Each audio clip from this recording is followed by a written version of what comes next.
Assalamu alaikum, Quran Weekly.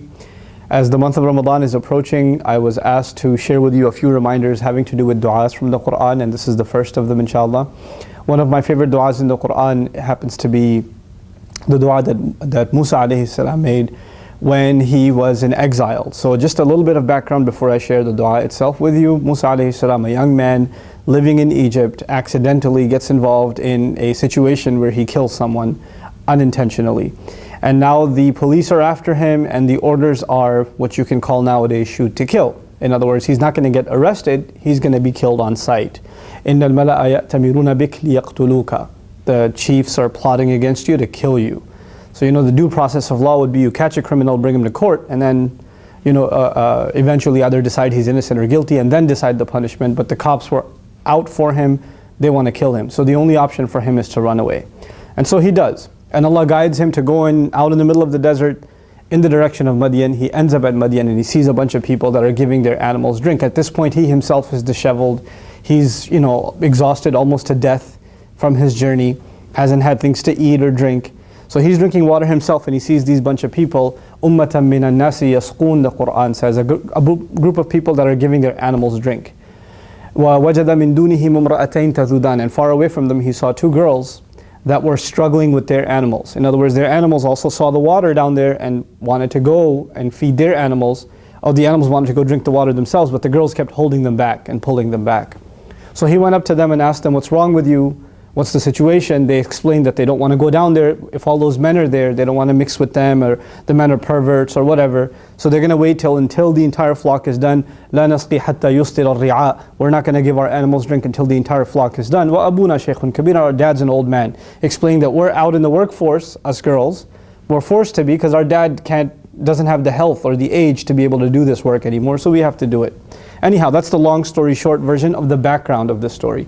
Musa alayhi salam went, grabbed their animals, took them down to the river, or the lake actually, and then gave them the drink and brought them back. Now Allah says in this one ayah, فَسَقَى لَهُمَا, so He gave drink for both of them. He provided drink to the animals for their sake, for those two girls. ثُمَّ تَوَلَّى. Thereafter, ثُمَّ is used when something takes time. So fa would have been quickly, thumma is after a while. What that means is it took a while to feed those animals. And you can imagine Musa alayhi salam himself is exhausted, but he's taking the time out to do something long and enduring for these women in order to help them get drink for their animals. ثُمَّ تَوَلَّى إِلَى الظِّلِّ. Then he went back. Now the ayah translates, then he returned to the shade. But that's the part I wanted to highlight first. ثُمَّ, after a long time, meaning doing a lot of work for them, تَوَلَّى, he turned away, إِلَى الظِّلِّ. First thing to notice is Allah didn't say رَجَعَ إِلَى الظِّلِّ, he returned to the shade. Returned, literally says turned. So you have to make a distinction between returning and turning. Let me give you an example. You're driving on the highway and you say, I'm turning towards the house. I'm turning to the house. Now what that means is you're in the direction towards the house. But if you say, I returned to the house, that means you got there. You're already there. So the ayah says he returned to the shade, or rather he turned towards the shade. What does that mean? That means he hasn't even reached the shade yet, and the dua comes out of his mouth. This is very important to note, that as he turned to the shade, he then made the dua. Now what is this dua? Rabbi inni lima anzalta ilayya min khairin faqir. Master, whatever good you descend upon me of any kind, I am completely bankrupt, I am in absolute need of it. There's a few things I want to talk to you about here in this powerful dua. The first of them is, why is he making this dua?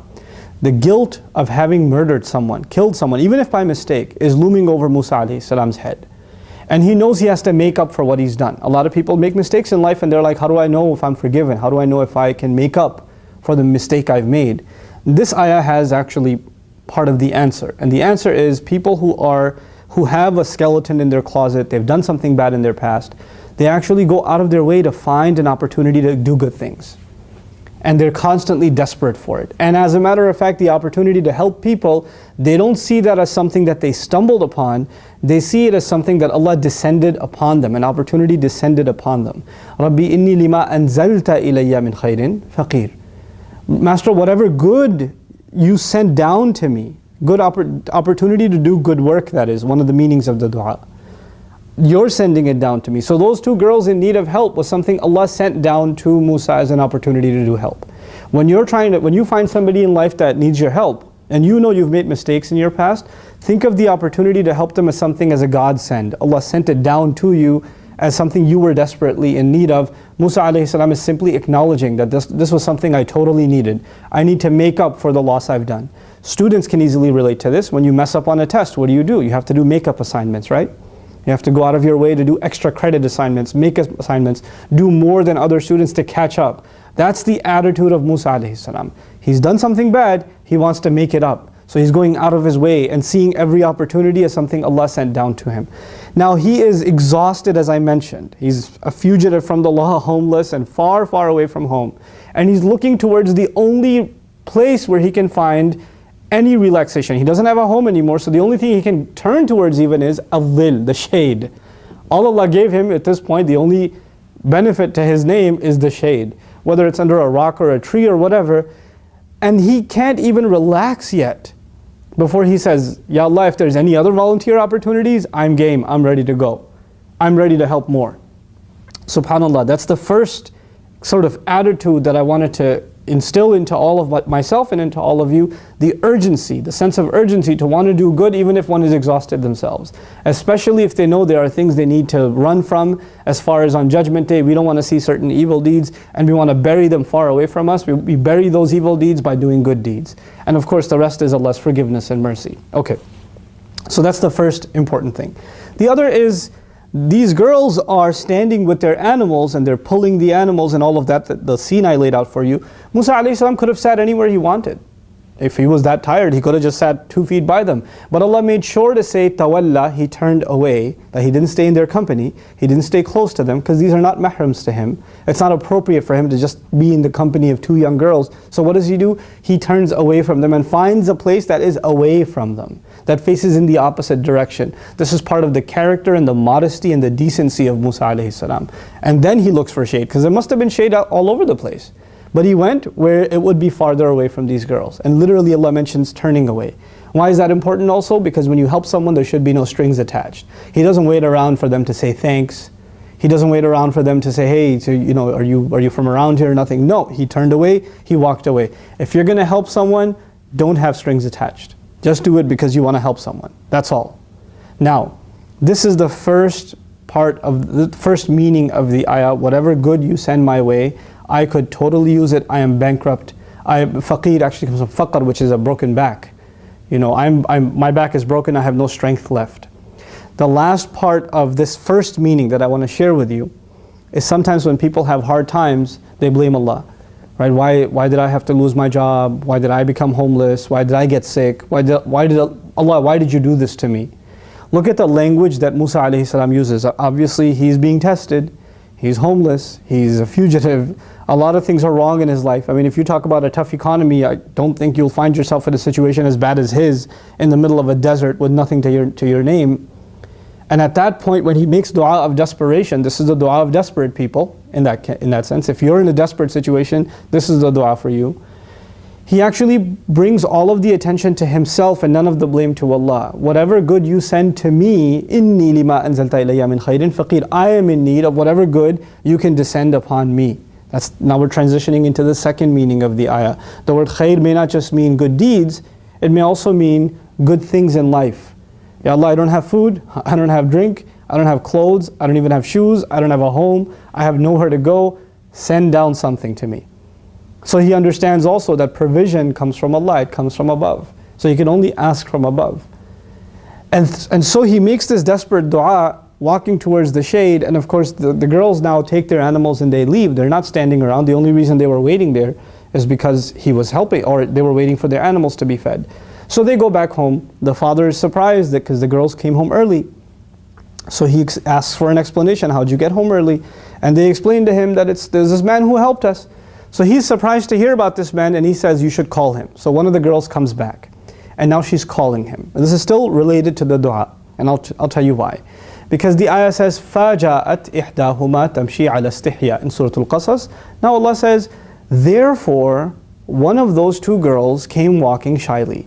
And came walking despite she was feeling shy. Despite the fact that she was feeling shy, she came up walking to Musa alayhi salam and said, إِنَّ أَبِي يَدْعُوكَ لِيَجْزِيَكَ أَجْرَ مَا سَقَيْتَ لَنَا My dad is calling you, no doubt, because he wants to pay you for the animals you fed for us. Okay, so the girl's ready to pay, but the word is therefore, fa. Why is there a therefore there? He asked Allah, Ya Allah, give me something good. Therefore, Allah sent him a job opportunity. Now there's this thing, some people have the attitude when people are offering you help, it's beneath you or you're embarrassed to accept the help. Right? So if somebody says, hey, I have a job opening at my company, no, brother, thank you, it's okay.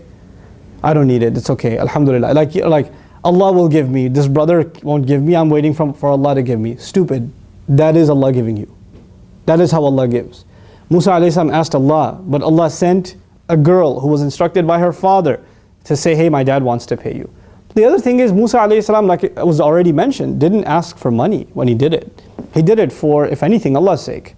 He did it out of sincerity just to help somebody. It was a voluntary deed, not something he was supposed to be paid for. Now she comes back and says, I want to pay, my dad wants to pay you for this. He doesn't turn to her and say, no, actually that was voluntary, I don't want to get paid for that, no thank you, I'll be all right. The ayah says he got up and he said, and he didn't even tell her to lead the way. The narrations tell us he went ahead and told her to walk from behind and then give her directions. This is again part of his modesty. But the point is he got up and he was ready to get paid. Why? Because he saw this as an opportunity coming from Allah. He saw that as an opportunity. There are two kinds, there's a legitimate feeling and there's a not so legitimate feeling. I want you to be able to distinguish between them. The legitimate feeling is عِزُّ الرَّجُلِ اسْتِغْنَاؤُهُ عَنِ النَّاسِ. The decency of a person is, and the honor of a person is that he doesn't feel the need of other people. Right? So if you should feel kind of ashamed and embarrassed to have to ask other people for money, or ask them for their car, or ask them for help all the time and that sort of thing. If you're used to earning your own income and you lost your job and you don't have enough money or whatever, it's embarrassing to go ask a friend. It's not easy, it's humiliating, and that's part of the dignity Allah put inside us. That is legitimate.